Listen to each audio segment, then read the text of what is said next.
Hey, yo, what's up, all you beautiful people? This is your boy Mohombi, and you are watching me on the Adam Bomb Show. But I won't give you the world, won't give you the world. I give you my universe. Now we've fallen in love. I promise you, girl. Let's take it back to grow in the Congo, to growing up. When you go to find music in the Congo, what are some of the artists that you were like, okay, I want to do that. All right, I love this. What did you first listen to and be like, this is maybe what direction I want to go in? When I was there? Yes. Well, I belong to that MTV generation, so we used to watch, sometimes music would come to Congo before it even hit the Europe. Oh, really? Yeah. Wow. A lot of tracks, a lot of videos we would see before our friends or my cousins in Sweden and Stockholm. I didn't know that. Have you seen the latest MC Hammer? And they're like, no. Well, I have, and I'm in the jungle. Yeah. So that's Come on. So a lot of inspiration, like from the Western music, but also local music, because Congo has always been known as a platform for African music, like forever. So I think it's a mixture of just being myself, 50% black and 50% white, just like Obama. You can call me the musical Obama, maybe. Yeah, but wait. Could we do that? That'd be great. That's great. Mohombi's on the Adam Bomb Show. You work with a lot of people. What is it like to work with such minds in music like Pitbull, like Birdman, people that really are constantly coming up with these ideas, and you're like, whoa, maybe we could try this. But I can't imagine what it would be like to work with geniuses, because basically that's what they are, because there's a lot of hits out there for them. There's a lot of hits out there, and for me it's just recognition. And first of all, it's a big honor, but at the same time, we are colleagues, So when Pitt tells me that, hey, I love that track you did, you produced and wrote, like the next single, Baddest Girl in Town, for me it's like, okay, this means I'm in the right path. I'm doing the right thing. I should just continue doing it. And getting those big names and big, mentors, right? That's what they are in the music business, to just acknowledge your stuff and telling you, wow, you just do what you do, just don't change. Whatever you're doing right now is working, so keep doing it. And to get that confirmation is huge.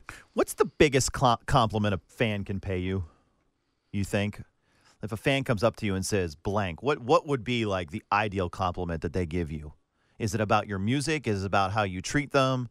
Because fans seem to be so, artists seem to be so accessible or fans seem to be accessible to the artists now. You know what I mean? Like, they have such access to you guys. So obviously you're constantly talking to them. What's kind of a compliment that you would be like, wow, thank you? I think the one of the nicest things to hear is when they talk about me as a person, and when they see through my art and just realize that the guy who's doing this music is just like a regular guy with I was gonna say with always 3 feet on the ground, but I'm gonna keep it at 2 feet on the ground for today. That's great. Mohombi's on the Adam Bomb Show. What do you do when you're back with your friends? I mean, do you have time to go home to Sweden? Is that where you may live now, or no? I actually live in between LA and Brussels, and we have our studios in Sweden with my label. So I spend a lot of time in Sweden when I'm not in Congo. My gosh, so you live everywhere, basically. Yeah, I mean, I try. I have a big family. I have 14 siblings, so there's a lot of people to, a lot of doors to go and, knock on, a lot of parties to crash. 14? Yeah. Wow. Yeah. So I try to be I'm trying to be there for my people. What were disagreements in your house like with all your siblings? Well, when it was not a war on the streets, it was a civil war at home. Oh, man, I can't even imagine. Like, what do we decide to eat for dinner? I mean, that's just that's crazy. Well, I just grew up. They call me the vacuum machine, because I was just the guy who would suck up a lot of energy from everybody and, knock on doors. And everybody would have their different music styles. And my sister was in love with Marley, and I had the other one. My mother was in love with Elvis Presley. So I would just be, walking around and living all these musical influences. So you're the vacuum machine. You're the musical Obama. I'm loving these. And you're coming up with these. There's a lot of titles today. Wow. Man, what do you want to do for the rest of the year? Because it seems like you are on a bit of a streak right now. You're on fire a little bit.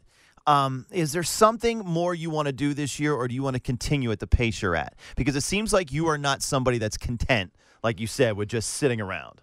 Well, one of the good trips now that I'm in the U.S., except from doing promo for my music, I'm also doing promo for my country because I'm raising awareness for what's happening in the Congo. So I've been invited by the UN next week in Wow. New York to hold a speech and to raise awareness about what's going on in my country, because I think a lot of people, whenever you have like 15 minutes of your life free to spend on something good, you should check out what's going on in the Congo. Are you nervous to give that speech a little bit? Because I don't know how to tie a tie, so that's like it's gonna take me like so we a have to week. first get that I'm done. gonna start rehearsing today. Man, Mohombi, you're great just to have on, and I appreciate you coming by and taking time. Thank you, With my brother. 3 feet on the ground, right? It's the Adam Bomb Show with the vacuum cleaner, Mohombi. Girl, I'll give you my universe.